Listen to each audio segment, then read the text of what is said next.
ಔರಾದ್ ಸುಮಾರು 9 ವರ್ಷಗಳು ಕಳೆದರೂ ಸಹ ಇಲ್ಲಿಯವರೆಗೆ ನಿರ್ಗತಿಕ ಸಮುದಾಯದ ಸೌಲಭ್ಯ ಜನರಿಗೆ ಅಲೆಮಾರಿ ವಸತಿ ಒದಗಿಸಿಕೊಟ್ಟಿಲ್ಲ. ಅಧಿಕಾರಿಗಳು ಇರುವುದು ಏತಕ್ಕಾಗಿ? ನಿಮಗೆ ಸರ್ಕಾರ ಏಕೆ ನೇಮಿಸಿದೆ? ನಾನು ಇಲ್ಲಿಗೆ ಬಂದರೂ ಸಹ ನೀವುಗಳು ತಡವಾಗಿ ಬಂದಿದ್ದೀರಿ ಅಂದ ಮೇಲೆ ನೀವು ಬಡವರ ಸಮಸ್ಯೆಗೆ ಹೇಗೆ ಸ್ಪಂದಿಸುತ್ತೀರಿ ಎಂದು ಜಿಲ್ಲಾಧಿಕಾರಿ, ಜಿಲ್ಲಾ ಪಂಚಾಯತ್ ಸಿಇಒ ಅವರಿಗೆ ಫೋನ್ ಮುಖಾಂತರ ಮಾತನಾಡಿ ತಡವಾಗಿ ಬಂದ ಸಮಾಜ ಕಲ್ಯಾಣ ಇಲಾಖೆ ಎಡಿ ಅನಿಲ್ ಕುಮಾರ್ ವಾಲ್ಗೋಡಿಗೆ ಖಡಕ್ ಆಗಿ ಚಳಿ ಬಿಡಿಸಿದ ಘಟನೆ ಮಹಿಳಾ ಆಯೋಗದ ಅಧ್ಯಕ್ಷೆ ಡಾ ನಾಗಲಕ್ಷ್ಮಿ ಚೌಧರಿ ಮಾಡಿದರು. ಔರಾದ ಪಟ್ಟಣಕ್ಕೆ ಬುಧವಾರ ಅಲೆಮಾರಿ ಸಮುದಾಯದ ಕಾಲೋನಿಗೆ ಭೇಟಿ ನೀಡಿದ ಆಯೋಗ ಅಧ್ಯಕ್ಷರು ಅಲ್ಲಿನ ಸಮಾಜ ಕಲ್ಯಾಣ ಇಲಾಖೆ ಅಧಿಕಾರಿ ಅನಿಲ್ ಕುಮಾರ್ ವಾಲ್ಗೋಡಿ ತಡವಾಗಿ ಬಂದಿದ್ದಕ್ಕೆ ತರಾಟೆಗೆ ತೆಗೆದುಕೊಂಡರು. ನಂತರ ಅಲೆಮಾರಿ ಸಮುದಾಯದ ಜನರೊಂದಿಗೆ ಬೆರೆತು ಅವರ ಸಮಸ್ಯೆ ವಿಚಾರಿಸಿದರು.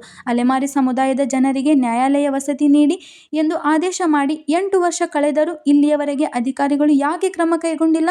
ಪಟ್ಟಣ ಪಂಚಾಯಿತಿ ಮುಖ್ಯಾಧಿಕಾರಿಗೆ ಈ ಜನರಿಗೆ ನೀರು ಕೊಡಲಿಲ್ಲ ಅಂದ್ರೆ ನಿಮ್ಮ ಮೇಲೆ ಕ್ರಮ ಖಂಡಿತ ಎಂದು ನಿರ್ದಾಕ್ಷಣ್ಯವಾಗಿ ಎಚ್ಚರಿಸಿದರು. ಸರ್ಕಾರದ ಸಂಬಳ ಪಡೆದು ಸಮುದಾಯದ ಏಳಿಗೆಗಾಗಿ ಅಧಿಕಾರಿಗಳು ದುಡಿಯುವ ಪಣ ಇದ್ದರೆ ನಾನು ಇಲ್ಲಿಯ ತನಕ ಬಂದು ಈ ಸಮಸ್ಯೆ ಕೇಳುವ ಮಾತೇ ಬರಲ್ಲ ಎಂದರು. ಸ್ಥಳೀಯ ಪೊಲೀಸ್ ಠಾಣೆಗೆ ಭೇಟಿ ನೀಡಿ ಅಲ್ಲಿ ಅಧಿಕಾರಿಗಳ ಜೊತೆಗೆ ಅಲ್ಲಿನ ನೈಜ ಚಿತ್ರಣದ ಬಗ್ಗೆ ಮಾಹಿತಿ ಪಡೆದರು. ಡಾ ನಾಗಲಕ್ಷ್ಮಿ ಚೌಧರಿ ಅವರು ತಾಲೂಕಿನ ಸಾರ್ವಜನಿಕ ಆಸ್ಪತ್ರೆಗೆ ಭೇಟಿ ನೀಡಿ ಆಸ್ಪತ್ರೆಯಲ್ಲಿನ ವ್ಯವಸ್ಥೆ ಕುರಿತು ಪರಿಶೀಲನೆ ನಡೆಸಿ ಎಲ್ಲ ವಾರ್ಡುಗಳಲ್ಲಿ ತಿರುಗಾಡಿ ಸ್ವಚ್ಛತೆ ಮತ್ತು ನೀರಿನ ಕಾಳಜಿ ಬಗ್ಗೆ ಪರಿಶೀಲನೆ ಮಾಡಿದರು. ಸಿಬ್ಬಂದಿಗಳು ಮತ್ತು ವೈದ್ಯರು ಆಸ್ಪತ್ರೆಗೆ ಬರುವ ರೋಗಿಗಳ ಜೊತೆಗೆ ಉತ್ತಮವಾಗಿ ವರ್ತಿಸಬೇಕು, ಬಡವರಿಗೆ ಗುಣಮಟ್ಟದ ಆರೋಗ್ಯ ದೊರೆಯುವಂತೆ ನೋಡಿಕೊಳ್ಳಿ ಎಂದು ಸೂಚಿಸಿದರು. ಕೊನೆಯಲ್ಲಿ ಮಹಿಳಾ ವಸತಿ ನಿಲಯಕ್ಕೆ ಭೇಟಿ ನೀಡಿ ಮಹಿಳಾ ಅಧಿಕಾರಿಗೆ ತರಾಟೆಗೆ ತೆಗೆದುಕೊಂಡ ಆಯೋಗ ಅಧ್ಯಕ್ಷರು ನಿಲಯದ ಮಕ್ಕಳೊಂದಿಗೆ ಮಾತನಾಡಿದರು. ವಿದ್ಯಾರ್ಥಿನಿಯರು ವಾರ್ಡನ್ ನಮಗೆ ಮೂಲಭೂತ ಸೌಕರ್ಯಗಳ ಮರೀಚಿಕೆ ಮಾಡಿದ್ದಾರೆ. ಪ್ರತಿ ತಿಂಗಳು ನೀಡುವ ಕಿಟ್ ಸರಿಯಾದ ಸಮಯಕ್ಕೆ ನೀಡುವುದಿಲ್ಲ. ಅವಧಿ ಮುಗಿದ ವಸ್ತುಗಳನ್ನು ನೀಡುತ್ತಾರೆ. ಹಲವು ತಿಂಗಳಿಂದ ಅಸ್ವಚ್ಛತೆ ತಾಂಡವ ಆಡುತ್ತಿದೆ. ಮೇಡಮ್ ಬರುತ್ತಾರೆ ಎಂಬ ಕಾರಣ ಬುಧವಾರ ಸ್ವಚ್ಛ ಮಾಡಿದ್ದಾರೆ. ಶೌಚಾಲಯಗಳ ಸ್ವಚ್ಛತೆ ಇಲ್ಲ. ಸರಿಯಾದ ಸಮಯಕ್ಕೆ ಊಟ ನೀಡುವುದಿಲ್ಲ. ಕೇವಲ 12 ಜನ ಮಕ್ಕಳಿದ್ದೇವೆ, ಆದರೆ 40 ಮಕ್ಕಳ ಹಾಜರಿ ಹಾಕುತ್ತಾರೆ ಎಂದು ಭಯಮುಕ್ತದಿಂದ ಮಕ್ಕಳು ಡಾ ನಾಗಲಕ್ಷ್ಮಿ ಚೌಧರಿ ಅವರ ಮುಂದೆ ಅಳಲನ್ನು ತೋಡಿಕೊಂಡಾಗ ಅಲ್ಲಿರುವ ಮಹಿಳಾ ಅಧಿಕಾರಿ ಮೀನಾಕಿಗೆ ಆಯೋಗದ ಅಧ್ಯಕ್ಷರು ತರಾಟೆಗೆ ತೆಗೆದುಕೊಂಡ ಘಟನೆ ಜರುಗಿತು. ಈ ಸಂದರ್ಭದಲ್ಲಿ ತಹಸೀಲ್ದಾರ್ ಮಲ್ಲಶೆಟ್ಟಿ ಚಿದ್ರೆ, ತಾಲೂಕು ಪಂಚಾಯತ್ ಇಒ ಮಾಣಿಕ್ರಾವ್ ಪಾಟೀಲ್, ಸಮಾಜ ಕಲ್ಯಾಣ ಇಲಾಖೆ ಎಡಿ, ಹಿಂದುಳಿದ ವರ್ಗಗಳ ಕಲ್ಯಾಣ ಇಲಾಖೆ ರವೀಂದ್ರ ಮೇತ್ರೆ, ಸಿಪಿಐ ರಘುವೀರ್ ಸಿಂಗ್ ಠಾಕೂರ್, ಸಿಡಿಪಿಒ ಇಮಾಲಪ್ಪ ಡಿಕೆ, ತಾಲೂಕು ಆರೋಗ್ಯಾಧಿಕಾರಿ Dr Gayatri, taluk panchayat AD Shivakumar Ghati, Dr Shankarrao Deshmukh, PSI Wasim Patel ಇತರರಿದ್ದರು.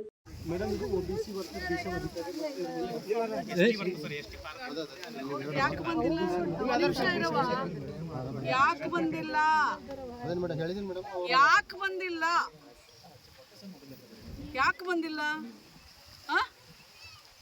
ಟಿಸಿಗೆ ಫೋನ್ ತಗೊಳ್ರಿ.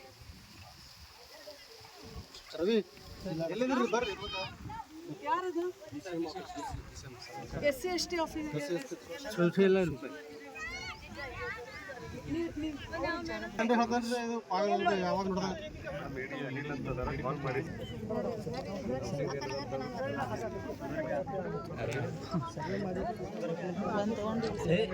ನನಗೆ ಡೀಟೇಲ್ಸ್ ಕೊಡ್ರಿ. ಫೈಲ್ ಅಲ್ರಿ, ನೀವು ಫೈಲ್ ಇಲ್ಲದೆ ರೂಢಿ ಆಗ್ಬಿಟ್ಟಿದೇನ್ರಿ? ಹೆಂಗೆ ಏನ್ ತಿಳ್ಕೊಂಡಿದ್ದೀರಾ ನೀವು? ಅಲ್ಲಪ್ಪ, ನಾ ಬೆಂಗಳೂರಿಂದ ಗುಲ್ಬರ್ಗಕ್ಕೆ ಬಂದು, ಗುಲ್ಬರ್ಗದಿಂದ ಬಿಜಾಪುರಕ್ಕೆ ಬಂದು, ಬಿಜಾಪುರದಿಂದ ಬೀದರ್ಗೆ ಬರ್ತೀನಿ. ನೀವು ಇಲ್ಲಿರೋ ಆಫೀಸರ್ಗಳು ಒಬ್ರು ಬರೋದಿಲ್ಲ ಅಂತಂದ್ರೆ ಹೆಂಗಪ್ಪ ಇದು?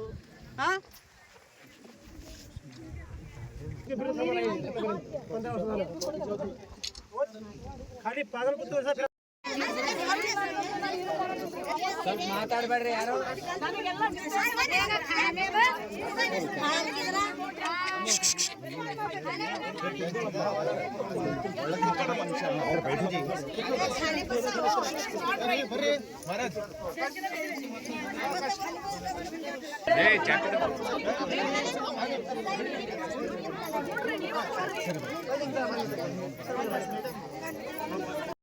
ನಾನಿಲ್ಲ ಅಲೆಮಾರಿ ಸಮುದಾಯಕ್ಕೆ ಬಂದಿದ್ದೀನಿ. ಈ ನಮ್ಮ SC ST ಆಫೀಸರೇ ಬಂದಿಲ್ವಲ್ಲಪ್ಪ? ಸೋಷಿಯಲ್ ವೆಲ್ಫೇರ್ ಡಿಪಾರ್ಟ್ಮೆಂಟ್ ಆಫೀಸರೇ ಬಂದಿಲ್ಲ ಇಲ್ಲಿ.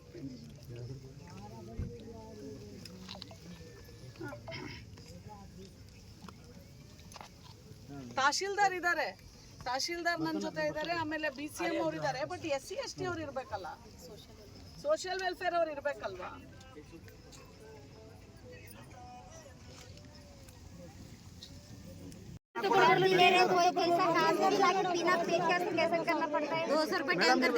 ಯಾರ ಬಂದ್ರೆ ಅವ್ರು ಸಿ ಎಂ ಏನ್ ಮಾಡ್ತಾರೆ ಅಂದ್ರೆ ಬೇರೆ ಕಳಿಸ್ತಾರೆ ಮೇಡಮ್. ನೀವು ಹೆಂಗಮ್ಮ ನೀರು ಕೊಡ್ತೀರಾ? ಅದೇ ಹೇಳ್ರಿ, ನೀವೆಲ್ಲ ಸರ್ಕಾರದ ಅಧಿಕಾರಿಗಳಲ್ಲ, ನೀವು ಹೆಂಗೆ ಕೊಡ್ತೀರಾ? ನೀರು ಹೆಂಗೆ ಕೊಡ್ತೀರಾ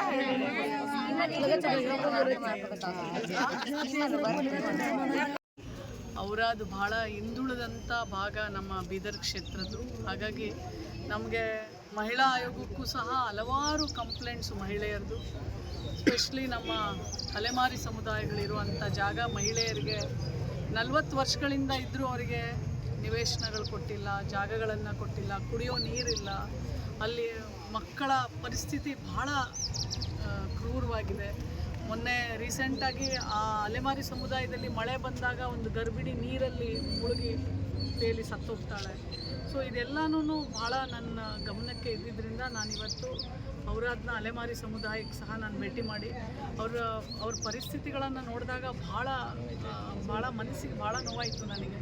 ಅಲ್ಲಿಂದ ಅವರಿಗೆ ಕುಡಿಯೋ ನೀರು ಸಹ ಎಲ್ಲೋ ಹೋಗಿ ಹಿಡ್ಕೊಂಡು ಬರೋದೆಲ್ಲ ಇಮಿಡಿಯೇಟ್ಲಿ ಚೀಫ್ ಆಫೀಸರಿಗೆ ಫೋನ್ ಮಾಡಿಸಿ ಅಲ್ಲಿ ಕುಡಿಯೋಕ್ಕೆ ಈಗಲೇ ಇಮಿಡಿಯೇಟ್ಲಿ 2 ಟ್ಯಾಂಕರ್ ನೀರು ಸಹ ತರಿಸಿ ಅಲ್ಲಿ ಅವ್ರಿಗೆ ನಾಳೆಯಿಂದ ಇವ್ರು ಪರ್ಮನೆಂಟಾಗಿ ನೀರು ಕೊಡೋ ತನಕ ಅವ್ರಿಗೆ ಪ್ರತಿದಿನ ಟ್ಯಾಂಕರ್ ನೀರು ಕೊಡಬೇಕು ಅಂತ ನಾನು ಹೇಳಿದ್ದೀನಿ. ನಾಳೆ DC ಆಫೀಸಲ್ಲಿ ಸಹ ಇದ್ರ ಬಗ್ಗೆ ಚರ್ಚೆ ಆಗುತ್ತೆ.